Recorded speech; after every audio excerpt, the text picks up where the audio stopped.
اعوذ باللہ من الشیطان الرجیم بسم اللہ الرحمن الرحیم۔ یہ آیتیں سب کی سب بہت ہی اہم ہیں اور بڑی گہری ہیں۔ ان الذین آمنوا ثم کفروا ثم آمنوا ثم کفروا ثم ازدادوا کفرا لم یکن اللہ لیغفر لهم ولا لیہدیہم سبیلا بشر المنافقین بان لهم عذابا الیما۔ دیکھیے یہ منافقت کا معاملہ کیا تھا؟ یہ ایسا نہیں تھا کہ ایک ہی دن میں آدمی منافق ہو گیا۔ ایک تو تھے وہ جو شعوری منافق تھے، جو فیصلہ کر کے، جو ہم سورہ آل عمران میں پڑھ آئے ہیں، صبح ایمان کا اعلان کریں گے، شام کو ہم پھر کافر ہو جائیں گے، مرتد ہو جائیں گے، تو معلوم ہوا ایمان انہیں نصیب ہوا ہی نہیں، اور انہیں بھی معلوم تھا کہ ہم مومن نہیں ہیں، ہم ایمان لائے نہیں ہیں، تو دھوکہ دے رہے ہیں۔ یہ شعوری منافق ہوا۔ غیر شعوری منافق کون سے ہوتے تھے؟ کہ جو آئے تو تھے، کوئی دل میں دھوکہ دینے کی نیت نہیں تھی، انہیں اندازہ نہیں تھا کہ یہ، وہ سمجھتے تھے پھولوں کی سیج ہے، نکلا وہ کانٹوں بھرا بستر۔ اب انہیں قدم قدم پہ رکاوٹ ہے، وہ ارادہ، وہ پختگی نہیں ہے، ایمان کی وہ گہرائی نہیں ہے کہ ہر کے بعد آباد جو ہو سو ہو۔ ان کا کیا ہوتا ہے، کچھ دو قدم چلے، کچھ پیچھے ہٹ گئے، کچھ چھٹک گئے، کچھ چلے، کچھ ہمت کی، کچھ رک گئے۔ نتیجہ یہ ہوتا ہے کہ اب لوگ ان کے ڈانٹ ڈپٹ کرتے، تم کیا کرتے ہو؟ تو اب انہوں نے کیا کیا، جھوٹے بہانے بنانے شروع کیے، اور پھر آخری درجہ جھوٹی قسمیں کھانی شروع۔ خدا کی قسم یہ مجبوری تھی، اس لیے میں رک گیا تھا، تم سمجھتے ہو کہ میں جہاد میں نہیں جانا چاہتا تھا، تم ایسا گمان تو نہ کرو، مجھے یہ مجبوری ہو گئی تھی، میری بیوی مر رہی تھی، میں کیسے جا سکتا تھا، وغیرہ وغیرہ، جھوٹی قسمیں۔ تو یہ جو ہے معاملہ ایمان اور کفر کا، یہ یوں چلتا رہتا ہے۔ اگرچہ اوپر جو ہے وہ پردہ تو ایمان کا ہے، کافر تو وہ ہوا ہی نہیں، اسلام لے آیا تھا، مومن ہے، اور وہ ارتداد کا اس نے اعلان نہیں کیا، لیکن ابھی ایمان کی طرف آیا، پھر کفر کی طرف گیا، پھر ایمان کی طرف آیا، پھر کفر کی طرف گیا۔ یہ مذبذبین بین ذالک، اوسیلیشن جو ہے یہ ہوتی رہتی ہے۔ اور اس کی بہترین مثال کیا ہے، کبھی اگر کسی کو آپ نے دریا میں، کسی تالاب میں ڈوبتے دیکھا ہو، نیچے گیا پھر آیا ذرا اوپر، پھر گیا پھر آیا، پھر گیا تو گیا، بالکل وہ نقشہ ہے جو یہاں ہے۔ ان الذین آمنوا ثم کفروا، یہاں کفر سے مراد نفاق ہے، کفر قانونی نہیں، کفر حقیقی، کفر معنوی، کفر باطنی، اندر ہی اندر ہو رہا ہے سب کچھ جو ہو رہا ہے۔ انہوں نے انکار اور اعلان کیا ہی نہیں ہے، اسلام سے انکار نہیں کیا، کفر کا اعلان نہیں کیا، یہ اندر ہو رہا ہے اس کی شخصیت کے باطن میں۔ ان الذین آمنوا ثم کفروا ثم آمنوا ثم کفروا، ایمان لائے پھر کفر کیا، پھر ایمان لائے پھر کفر کیا، ثم ازدادوا کفرا، پھر کفر میں بڑھتے چلے گئے۔ لم یکن اللہ لیغفر لہم، اللہ تعالیٰ ایسے لوگوں کو مغفرت کرنے والا نہیں ہے، ایسے لوگوں کی مغفرت کرنے والا نہیں، ولا لیہدیہم سبیلا، اور نہ ایسے لوگوں کو وہ راستہ دکھائے گا۔ اگلی آیت میں کھول دیا کہ یہ کن کا تذکرہ ہے، بشر المنافقین بان لہم عذابا علیما، اے نبی ان منافقوں کو بشارت دے دیجئے کہ ان کے لیے دردناک عذاب۔ یہاں تو آنا ہے تو یکسو ہو کے آؤ، ریزرویشن رکھ کر مت آؤ۔ وَلَنَبْلُوَنَّكُمْ بِشَيْءٍ مِّنَ الْخَوْفِ وَالْجُوعِ وَنَقْصٍ مِّنَ الْأَمْوَالِ وَالْأَنفُسِ وَالثَّمَرَاتِ، کان کھول کر آؤ۔ لَتُبْلَوُنَّ فِي أَمْوَالِكُمْ وَأَنفُسِكُمْ وَلَتُسْمَعُنَّ مِنَ الَّذِينَ أُوتُوا الْكِتَابَ مِن قَبْلِكُمْ وَالَّذِينَ أَشْرَكُوا أَذًى كَثِيرًا، تمہیں سننی پڑیں گی، ساری تلخ باتیں سننی پڑیں گی، کڑوے گھونٹ کرنے پڑیں گے، قدم قدم پر آزمائشیں آئیں گی۔ در رہے منزل لیلا کے خطر ہاس بسے، شرط اول قدم ہی نہ اس کے مجنون باشی۔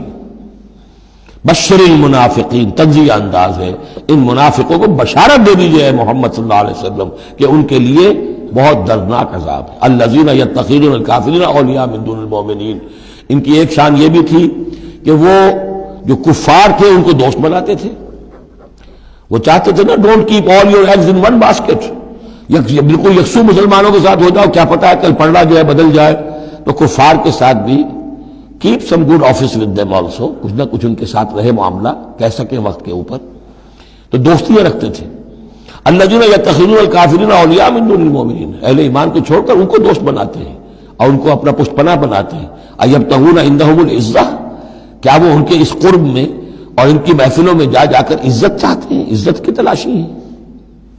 امریکہ جانا بہت بڑا اعزاز ہے، اتنے بڑا اعزاز مل گیا تو یہ عزت ہی ہے جو انسان ڈھونڈنے کے لیے، اور اس کے لیے کروڑوں روپیہ خرچ ہوتا ہے، اس کے لیے جو بھی لابنگ ہوتی ہے، اس کے لیے وہ چند منٹ کی ملاقات کے لیے وہ بھی، اور کچھ اس سے حاصل ہو نہ ہو، باقی جو پالیسیاں ان کی چلتی رہتی ہیں، وہ تو جو بھی ان کا CIA کر رہا ہے یا کوئی اور پینٹاگون کر رہا ہے، وہ تو بیٹھا ہوا ہے فگر ہیڈ، اس کے سوا کچھ بھی نہیں۔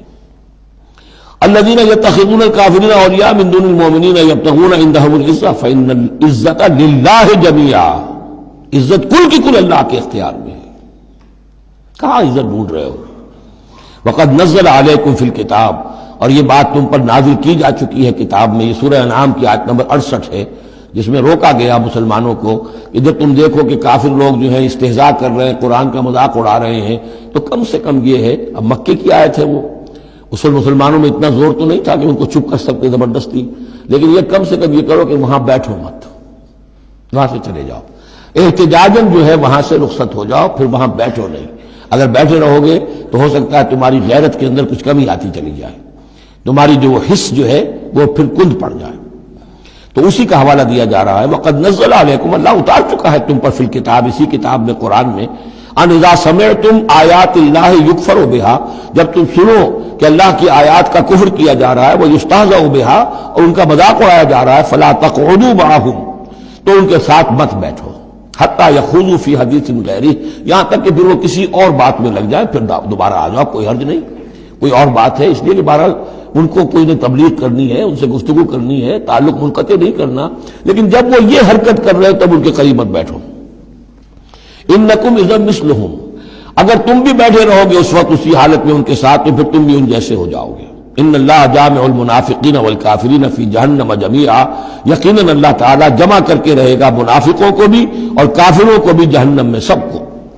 الذین یتربصون بکم، وہ جو تمہارے لیے ایک انتظار کی حالت میں ہیں، دیکھنا چاہتے ہیں، دیکھیے اونٹ کس کروٹ بیٹھتا ہے، تیل دیکھو، تیل کی دھار دیکھو، آخری فتح مسلمانوں کو ہوتی ہے یا کفار کو ہوتی ہے، دونوں کے ساتھ کچھ نہ کچھ تعلقات رکھو، تاکہ وقت جو بھی ہو، جو بھی صورتحال سچویشن جو بھی ہو جائے، ہم اس کے اندر اپنے بچاؤ کی کوئی شکل کر لیں۔ تو الذین یتربصون بکم، وہ تمہاری بات طاق میں ہے، منتظر ہیں، سوچ رہے ہیں۔ فَإِن كَانَ لَكُمْ فَتْحٌ مِّنَ اللَّهِ، تو اگر تمہیں فتح مل جاتی ہے اللہ تعالیٰ کے فضل و کرم سے، قَالُوا أَلَمْ نَكُن مَّعَكُمْ، وہ آ جائیں گے، ہم بھی تو آپ کے ساتھ تھے، مسلمان تھے، ہمارا بھی حصہ نکالیے مال غنیمت میں سے۔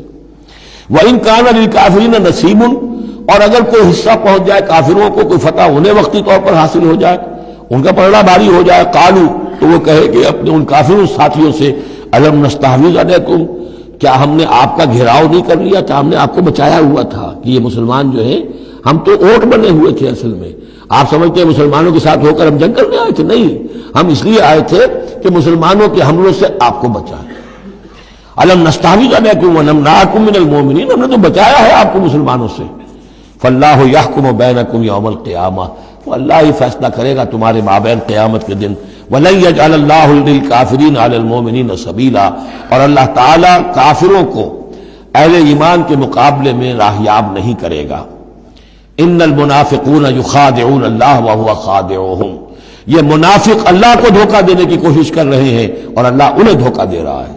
وَإِذَا قَامُوا إِلَى الصَّلَاةِ قَامُوا كُسَالَىٰ، جب نماز کے لیے بھی کھڑے ہوتے ہیں تو کسل بندی کے ساتھ کھڑے ہوتے ہیں، طبیعت میں بشاشت نہیں ہوتی۔ یراؤون الناس، لوگوں کو دکھاوے کے لیے، وَلَا يَذْكُرُونَ اللَّهَ إِلَّا قَلِيلًا، اور نہیں ذکر کرتے حقیقت میں اللہ کا مگر بہت کم۔